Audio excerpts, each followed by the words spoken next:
Yo, yo, yo, yo. This is candibknittin. I'm Candy B. I be knitting. And I wanted to update y'all on my latest finished object. Literally yesterday afternoon. And usually I film on Saturdays. Today's Sunday. And I was like, I don't have anything to talk about this week. And then, boom, I finished something. So, y'all might remember this little doll named Martha. I have since finished the second doll. This one is for my younger daughter, and this is, I guess, her sister now. This is Polly, whose name is now Lily, according to an 8-year-old. So, two dolls for two children, donezo. And both of these come from Louise Crowther is the name of the designer, and they came from this book, Knitting, Toys, and Dolls. Knitting, Toys, and Dolls, Everyday Crafting. I believe it's a republished with Louise Crowther's dolls being in the front matter, and then there's a bunch of animal ones in the back. And Laura Long and Claire Garland do some of the other patterns in the book, but all the dolls are by Louise Crowther. And so I finished Martha, and I talked a little bit about Martha. As I said before, I'm not going to go terribly into detail because I'd be kind of beating a dead horse at this point. But the dolls are knit flat, seamed. The pattern calls for fingering weight yarn. I used worsted weight. The pattern has fingering weight wool yarn. I used all worsted weight acrylic, and I just used whatever I had on hand. And so this is Martha. This is when I finished probably a month ago at this point. And so this is my second go around with the same, all of the patterns have the same vibe to them.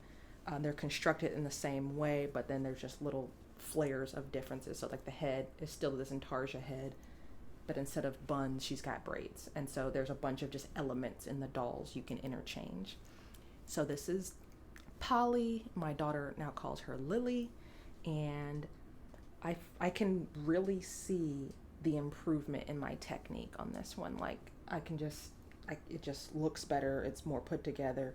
I did some things different. I talked about, maybe doing some things in the round. I did knit the body in the round, but I kept the arms and the legs flat because that allowed me to knit. You can do knit in the round. I could have done the magic loop 2 at a time to do the legs in the round, but it didn't make that much of a difference to me, especially considering how much seaming I've been doing. I did that doll. I'm going to show you my quilt I've been working on, and so I have been mattress stitching all the mattresses, so I'm not really that concerned about the whole knitting in the round thing. I think the key is leaving a very long tails to do the seaming. And I've just gotten really comfortable with the seaming part and just seeing all the little pieces come together. This one was a lot more enjoyable just because this one just had, it was the little bits on the shoes that's now coming off now. It had like little separate things for the shoes, and there's a left shoe and a right shoe. And this one, the boots were a lot more straightforward, and then there's just this little separate cuff that you sew on. And I just think my construction's getting a lot better. I did not, once again, there was the sweater that the doll's wearing had some color work and some lace stitches. I just used a yarn that kind of gave the vibe of different colors. I did do the bag, and the bag was actually a lot of fun, and it's really cute. And I'm like, oh, I think I can make a full-size bag like this. It's got like this lace stitching, and then you knit it flat once again, and you seam it. I didn't care to translate the lace to the round. And then you do this long strap, super duper cute. I actually enjoy knitting doll clothes. If I were to do dolls again for my kids, I would just do the clothes, and then they can put the clothes on a Cabbage Patch Kid or a Barbie. And then the body itself is a different color acrylic to just give the illusion that she's wearing a different outfit.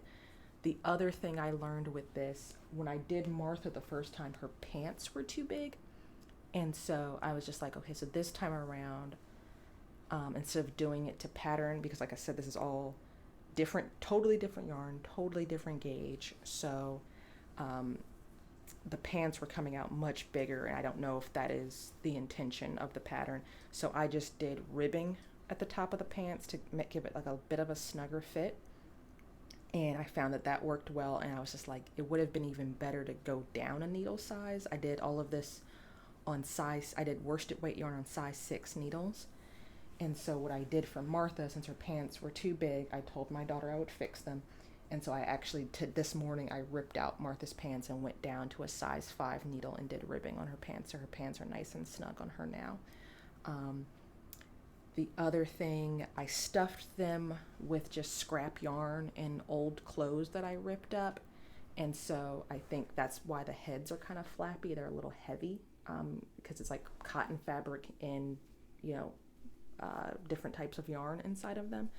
I tried to do, I think Polly's head is a little bit better, but even her head flops, so I really wasn't that stressed out about trying to go back and fix Martha's head. I did cast on more stitches for the head because you can see Martha has a bit of a narrow neck, and so I wanted I did do more stitches to try to just give it a little bit more structure there, but I just think it's the weight of the stuffing I used. But they're both done. Pretty happy. I did do, the other thing I did the sweaters in the round, but I just did them flat until I got to the sleeves, and then that gives me a nice little V-neck that they can get them over the dolls' heads. And that's it. I'm done with that. Just for your edification, I'm going to put links below, but let me see if I can find a picture of Polly. Yeah, I knit them both dolls, and now I'm moving on. Don't be surprised if I come back here a month from now and they want something else that I don't want to make. But I was like, I'll make them some more sweaters or clothes for their dolls, or I'd make that purse again for one of their dolls. Okay, so yeah, here is Polly. And you can see, I did the same vibe. There's this body that's supposed to give the illusion of clothing. She's got the braids.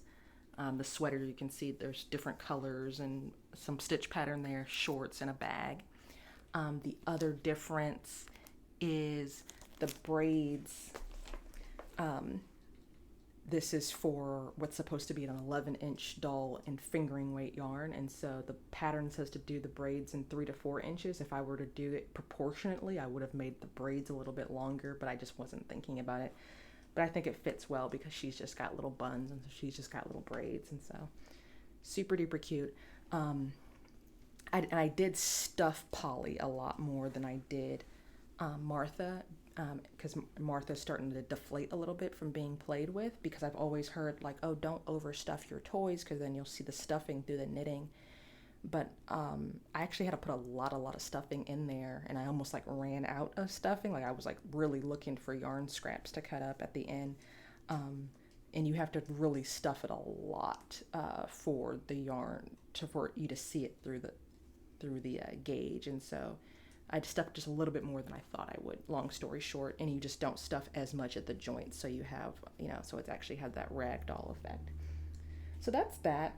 That's 2 dolls for 2 children. Moving on. But I did have fun. I got to see my technique improve. I made my children fabulously happy. I couldn't believe how happy that they've been with this whole process, and like patient in the process, being like, oh, you're working on it, where are you at? Showing interest in my craft. Also a really great way to get rid of my worsted weight single skeins and also worsted weight scraps. Like I have just a little bit of dishcloth yarn here to make the shoes. Some extra, like I had like just a little bit of yarn left over from a blanket I made this bag. The bodies are, when I first started knitting, I ordered like a mystery box from Lion Brand, and I really didn't understand at that point how much yarn it took to make certain things. So for the longest time I have had like single skeins of worsted weight yarn, and I can make a hat out of 100 grams of worsted weight yarn, and there's only so many hats and so many heads in the world. So I actually got through a lot of scrap yarn. I used a lot of like the short scraps for stuffing. I use a lot of like this stripy body took almost a whole skein of Lion Brand's anti-pilling acrylic. The shorts are a scrap skein I got from a creative reuse store. A lot of this is dishcloth yarn that I just, I don't have enough of to do any kind of significant project with. So I'm super pleased. And then the brown skin is Lion Brand skin tones that I got for Christmas one year. And so I got to pay it forward with that. And then obviously the features. I also did not follow the pattern instructions to make the faces. I kind of just did my own thing, and the kids would probably like more detailed faces, but this is literally the best I can do without stressing myself out. And I think I did a pretty good job. I just did one of those little V stitches in the mouth, like a little amigurumi, and that's that.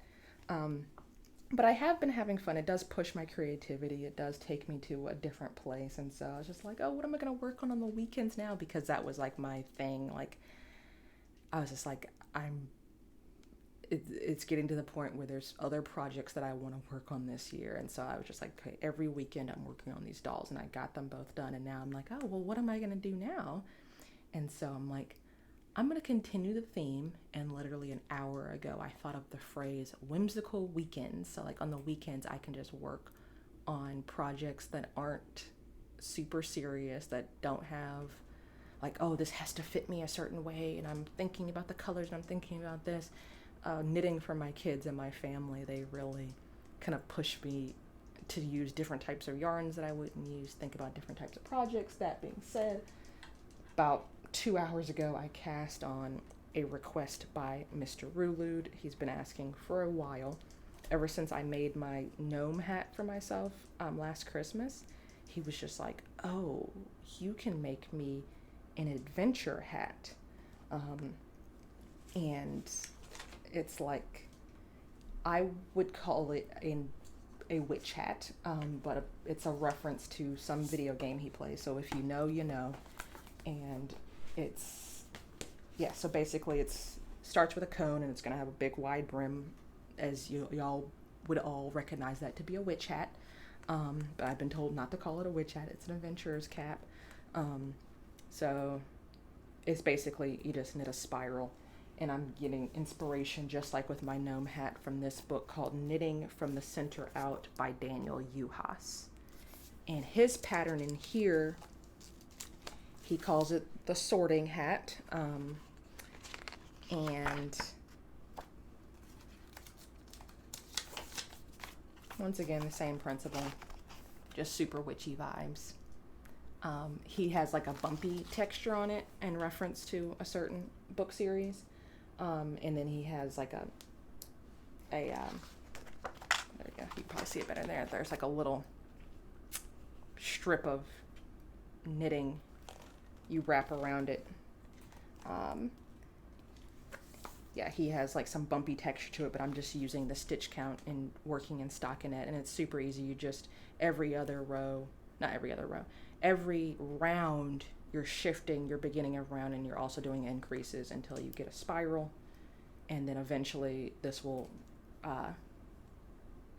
go around the head. And I think there's some ribbing around the crown, maybe just to keep the hat on, and then you cover up the ribbing with the that stripe of fabric or whatever, and then you switch to like circular needles, and then you go out flat this way, and there's a different increase rate. And that's the whole point of this book, is that when you're knitting in the round and you do different increase rates, you get different types of shapes. So knitting, increasing every round gets you the cone shape. You can knit a circle, you can knit, etc., etc., etc. And so that's that. And this is going to be my new like little weekend, I'm playing video games in between cutscenes project. And hopefully this will go by like maybe in 2 weekends, because this is chunky weight. This is Encore Chunky, which is a acrylic wool blend, and I have a lot of this, and which I'm happy about, because this is not my color, but it's definitely Mr. Rulude's color, and so he was like, yeah, make me a hat out of that, and he'll be ready for the fall to go adventuring, I suppose. Yeah, I got this from a Facebook, a Buy Nothing Facebook group, and so I have like tons of balls of this. And then I'm gonna play around with, he said if I can find a gray in my stash somewhere to do the band, I'll do that kind of contrasting band, but we'll see when we get there. Then I just quickly want to update you on a couple of other projects and I'll get out of your faces.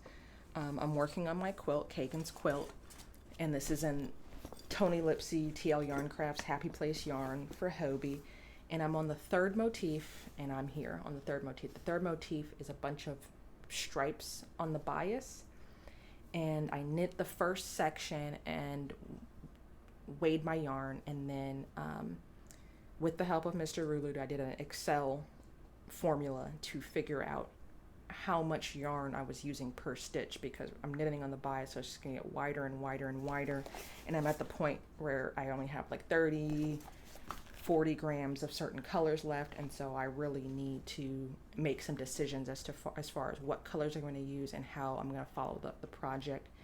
And very long story short, I ordered more yarn. I have this almond color that I was going to use for the border, and I've decided to incorporate some into the blanket. So I'm going to stripe the scraps that I have, not scraps, they're pretty decent sized balls. The remaining balls I have left with fresh stripes of new almond, and that should be able to finish the blanket and tie in the almond color, do the border. And then that way, I ordered 4 more balls of almond, which should be enough. According to Excel, it's more than enough. And then that way, if I got a neutral color, so then if I do have scraps left over, I can put them in a project. I can make a stripy hat or something and kind of use that almond again as a neutral color to tie together all of these colors. So for now, this is paused until that comes in the mail. For this one, I am going to rip back the blue because I decided for this last, I have 10 colors, and the first one I did kind of like a Roy G. Biv kind of situation. Then I started incorporating this teal, and then I decided for the last 2 squares I'm going to do 1 square in warm colors, 1 square in cool colors. And so I'm actually going to rip this out, and I'm going to do my yellow and my red with the white, and then on the last square do teal, green, and blue with the white. And I think that's going to be really handsome and tie the whole blanket together with all the 4 motifs using, kind of rotating the different colors together. Last update is on my Pouf cardigan. I'm not going to do like too many updates on this because I'm in kind of what I would call the home stretch of the sweater. I have, since the last time y'all saw this, I have picked up and knit the collar. And now I am on sleeve number 1. And for your memory, this is just a bunch of fingering weight remaining balls. I did a Vertices Unite this year, and so I'm just grabbing all the different singles and single spun and fingering weight yarn and throwing it together into one very colorful cardigan. I just have to do 1 sleeve. I still have to figure out how I'm going to do, the Pouf the name comes from the poofy sleeves, and so I have to figure out how much of a poof I want on my sleeves.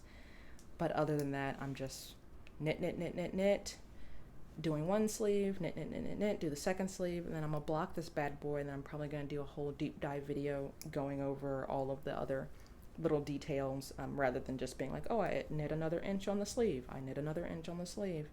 But now I'm pretty well rocking and rolling on this one. Usually I have kind of like a hump I have to get over. I spend a long time on the body, then I usually take a break, and then the collar I actually had to pick up twice and kind of think about the depth, because the collar really decides how deep the sweater is going to be. And then I have, then I stop, think about that, then I do the sleeves. And usually what I have been doing is doing the sleeve right before the ribbing, and then doing the 2nd sleeve, and then switching back and forth on the ribbing and finishing the ribbing on both sleeves at the very end to decide like what the final length of the sleeve is going to be. So yeah, you probably won't see this again until it's completely done and washed and blocked. And that's all I wanted to bring to y'all on a Sunday evening. Let me know in the comments, what do you be knitting? How did your tour to fleece go? Do you have a plan when it comes to like your weekend knits? Do you have special things like, oh, this is, a lot of people do Scrappy Sundays. I know some YouTubers do Finish It or Frog It Fridays. Let me know in the comments. Once again, this has been candibknittin. You can also find me on Instagram at Rulude, or you can shoot me an email, candibknittin@gmail.com. Also, candibknittin on the Ko-fi. Peace.